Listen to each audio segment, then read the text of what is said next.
दुनिया की सबसे महंगी रेल प्रोजेक्ट सुरंग पुल ऐसे ऐसे इतना झमेला है इसमें। 700 से ज्यादा सुरंग है, सब छोटे बड़े। तो सबसे महंगी रेल है, लेकिन हम लोग के लिए अच्छी है या नहीं है? आप इस रेलगाड़ी पे देखिएगा तो अजीब दिखेगा, ट्रेनवा के ऊपर ट्रक चढ़ते हुए जाएगा। ज्यादातर शहर जो है वो समुद्र के किनारे है, और उन शहरों को आपस में जोड़ने के लिए रेल नेटवर्क और सड़क बनाना जरूरी है। और सोच रहा यहाँ भी शहर है, यहाँ भी किनारे किनारे तो पूरा शहर बसा हुआ है ऐसे। अब इन शहर को आपस में जोड़ने के लिए तो हालत खराब हो जाएगा, क्योंकि पहाड़ है। अभी पहाड़ पे सड़क कैसे बनेगा? अब पहाड़ भी पैरेलल है, तो इस पे सड़क बनाना बहुत आफत था। हमेशा दुर्घटनाएं हो जाती थी। ट्रक लेके जाता था, पहाड़ काट के मुड़ा था, ट्रक में पलट जाता। तो गोविंद बल्लभ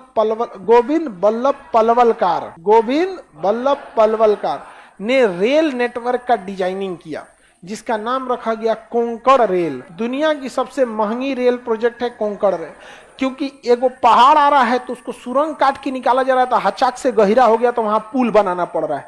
सुरंग पुल ऐसे ऐसे इतना झमेला है इसमें। 700 से ज्यादा सुरंग है, सब छोटे बड़े पुल, या कभी छोटा कभी 700 से ज्यादा छोटे बड़े पुल और सुरंग आए हैं। इतनी महंगी प्रोजेक्ट है यहाँ। कौन सा रेल प्रोजेक्ट?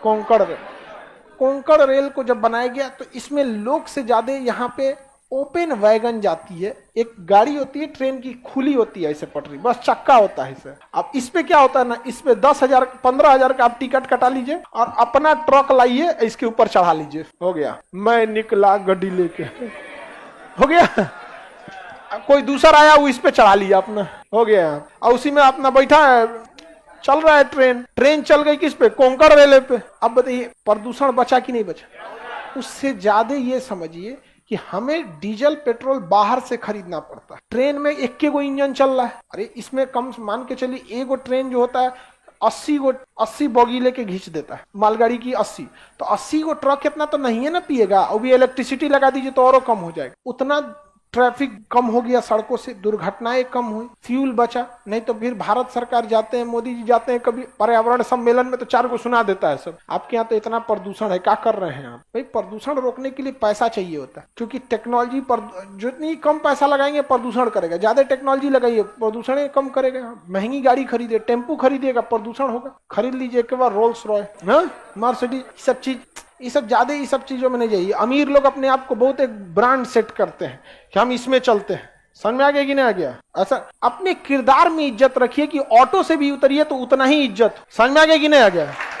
ये कहने के लिए बड़ा बड़ा चीज हो जाता है, ये सब नहीं होना चाहिए यहाँ पर। ऐसा किरदार देखिए, आने जाने के लिए जो चीजें हैं उसकी जरूरत तो है। ऐसा नहीं है कि आप पैदल यात्रा करते रहेंगे, 4 व्हीलर जरूरी है, लेकिन 4 व्हीलर से आप अपनी पहचान करने लगिए कि हमारे पास है गाड़ी है, वो गाड़ी है। जितने लोगों को लगता है ना उनके पास बहुत पैसा, उन सब लोग को एक बार गुलबी घाट ले जाइए, जब चाहे उससे खतरनाक बनारस के मणिकर्णिका घाट, चारों ओर जैसे आदमी बैठे ना चीता जलते रहेंगे, तो उनसे पूछिए यहाँ मर्सिडीज से आएंगे कि रोल्स रॉयस?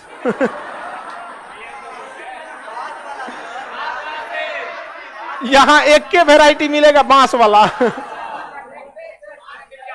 तो इससे क्या है ना, ट्रांसपोर्टेशन बहुत बच जाता है। तो सबसे महंगी रेल है, लेकिन हम लोग के लिए अच्छी है या नहीं है? आप इस रेलगाड़ी पे देखिएगा तो अजीब दिखेगा, ट्रेनवा के ऊपर ट्रक चढ़ते हुए जाएगा, सब उसी में अपना खाना पीना बचा, टेंशन नहीं है ड्राइवर को, दुर्घटना की कमी हो जाएगी। सड़कों पर ट्रक कम रहेंगे तो बाकी लोगों के लिए भी जान का खतरा नहीं है।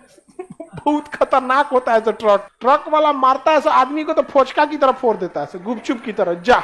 बहुत उसका मोमेंटम ज्यादा होता है, सड़कें भी कम टूटेंगी। ट्रक में तो टूट देता है सड़क, देखो जो आपका सड़क साइकिल से टूटता है बड़ा। तो ये बहुत जरूरी चीज है। तो देखिए, किसी भी एरिया को डेवलप करने के लिए ट्रांसपोर्टेशन बहुत जरूरी होता है। ये मराठी लोग इतना आगे गए, इनका डेवलपमेंट देख रहे हैं, कितना दूर तक सोच रहे।